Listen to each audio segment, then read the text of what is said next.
Bem-vindos ao documentário Israel, a luta pela independência. Hoje vamos explorar um dos momentos mais significativos da história moderna, que é a independência de Israel. Para isso, vou resumir, fazer um breve esboço sobre a história. Antes de iniciar, o Estado de Israel, ele veio a declarar sua independência no dia 14 de maio de 1948. Marque bem essa data. Mas até abril desse mesmo ano não havia nenhum, sequer, zero sinal de esboço de independência. Porém, usando como base a Declaração e Constituição dos Estados Unidos, teve um grupo de advogados e políticos que redigiu a documentação para serem independentes. Decisões políticas referentes ao Estado foram deixadas para a última hora, como a localização da capital do Estado, o seu nome definitivo e até mesmo como eles iriam reunir diversas organizações militares. Os líderes de operações militares, como Kfar Etzion, desviaram a atenção total das decisões finais sobre esses assuntos. David Ben-Gurion, presidente da agência judaica e futuro primeiro-ministro de Israel, se sentia muito pressionado pelo presidente americano Truman, que era o presidente da época dos Estados Unidos, que pedia por uma solicitação formal para reconhecer Israel como Estado. Bloco 1. Origens do movimento sionista. Para entendermos a independência de Israel, precisamos voltar no tempo. Começaremos discutindo as origens do movimento sionista, que surgiu no final do século XIX, liderado por figuras como Theodor Herzl, que buscavam um lar nacional judaico na Palestina. O sionismo era uma resposta à perseguição e ao antissemitismo enfrentados pelos judeus na Europa. Desenvolveu-se então, também entre os judeus, um movimento nacionalista que se orientava pela ideia de recriar uma nação judaica no território da sua pátria ancestral. O movimento recebeu o nome de sionismo, que se origina em Sion, a antiga designação de uma colina de Jerusalém, que passou a denominar esta a cidade bem própria de Israel. Na Basileia, Suíça, em 1897, teve lugar o primeiro congresso sionista, presidido por Theodor Herzl, o fundador do movimento. Seu objetivo era obter um documento reconhecido internacionalmente que legitimasse o estabelecimento dos judeus na Palestina. Bloco 2. Declaração de Balfour e o Mandato Britânico na Palestina. Eventos cruciais para a criação de Israel. A Declaração de Balfour, em 1917, prometeu apoio britânico à criação de um lar judaico na Palestina. O mandato britânico na Palestina foi estabelecido para ser uma solução temporária com a patrulha do Império Otomano, logo após o final da Primeira Guerra Mundial. Mas, com a substituição da Liga das Nações pela ONU, a Palestina ainda era território administrado pela Grã-Bretanha. No entanto, a questão da criação de um lar nacional judeu passou a ser urgente no contexto de Divina Guerra com o povo judeu, em 1947.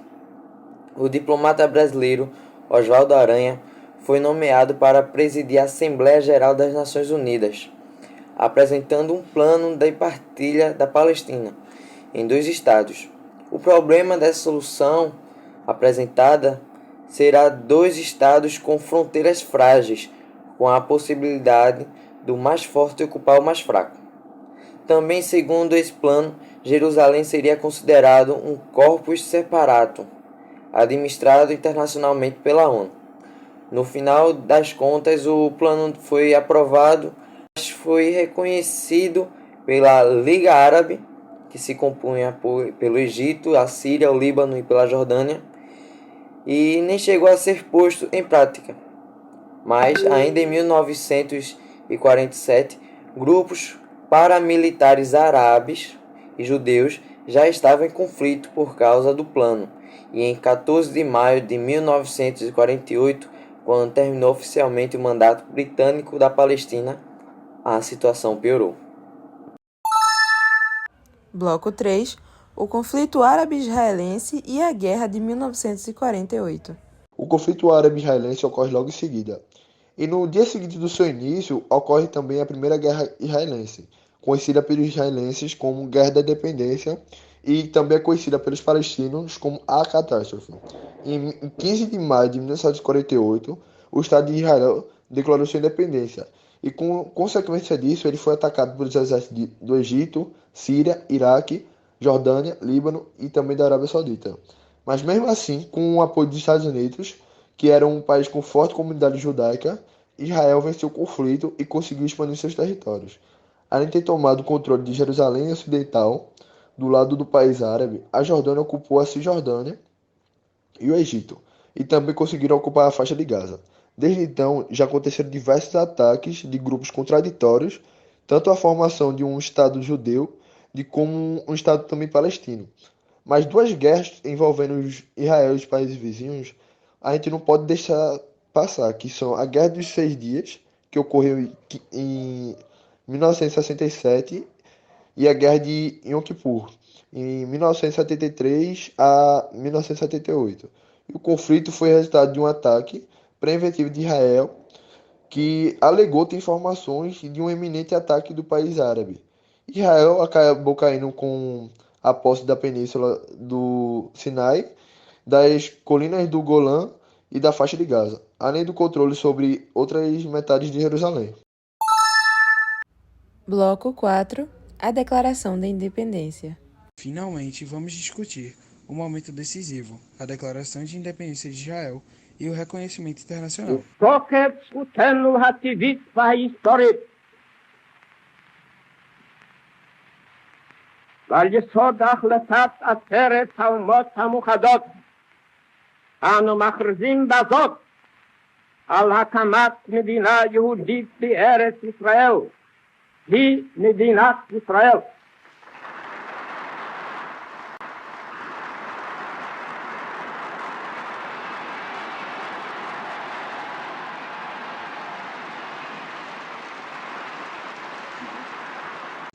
Em 14 de maio de 1948, David Ben proclamou a independência de Israel. O reconhecimento por parte de nações como os Estados Unidos e a União Soviética foi um passo crucial para a legitimidade de Israel. Existem ao mesmo tempo semelhanças e diferenças notáveis entre as declarações de independência dos Estados Unidos e de Israel. Ambas as declarações asseguram a independência e o direito de suas populações controlarem os seus próprios destinos, livres de imposições legislativas e abusos despóticos. No caso de israelense, todavia, o passado histórico imediato foi incluído, relevando as catástrofes sofridas pelo povo judeu anteriormente e as perspectivas de potencial aniquilação física. Ambas as declarações buscavam a autodeterminação, a liberdade e a soberania. Derivavam-se suas reivindicações, as quais eram baseadas nos direitos humanos e naturais, na promessa de guardar os indivíduos e proclamar o interesse comercial ou crescimento econômico. Bloco 5. O reconhecimento internacional. A aceitação internacional da independência de Israel foi um processo gradual. Os Estados Unidos foram um dos primeiros países a reconhecer a independência de Israel. O presidente Harry S. Truman tomou essa decisão poucas horas após a declaração de independência. A União Soviética também reconheceu Israel, em parte para ganhar influência na região. A grande maioria dos países árabes e muçulmanos se opôs à criação de Israel e não conheceu sua independência. Eles viam isso como uma injustiça em relação aos direitos dos palestinos e consideravam a criação de Israel como invasão das terras árabes. Muitos países africanos e asiáticos também, inicialmente, se recusaram a reconhecer Israel, muitas vezes por solidariedade com países árabes ou devido à pressão política. Bloco 6. O legado da independência de Israel. A independência de Israel marcou, obviamente, o início de uma nação, né? A nação israelense. Mas, por conta disso, também gerou décadas de conflitos na região, né? Com os árabes e tudo mais. E aí, o legado que a independência de Israel deixou inclui a criação do Estado de Israel, né? O renascimento do hebraico como língua, né? o conflito contínuo com os vizinhos árabes, como eu tinha falado, e também, além disso, né, a independência de Israel desempenhou um papel importante na diáspora judaica, que, para quem não sabe, a diáspora judaica foi basicamente um período que aconteceu na história de Israel, que os povos se separaram pelas regiões do mundo, porque eles tinham sido expulsos da sua terra, né? E aí, a independência desempenhou um papel importante, porque permitiu que os judeus retornassem à sua terra ancestral. Porém, o conflito israelense-palestino, né, que é o conflito que está acontecendo agora, permanece não resolvido e virou até uma questão central na geopolítica global. Bom, chegamos ao final do nosso documentário, mas desde já quero agradecer por nos acompanhar nesse episódio especial sobre a independência de Israel. Esperamos que tenham apreciado essa jornada histórica conosco. Até a próxima.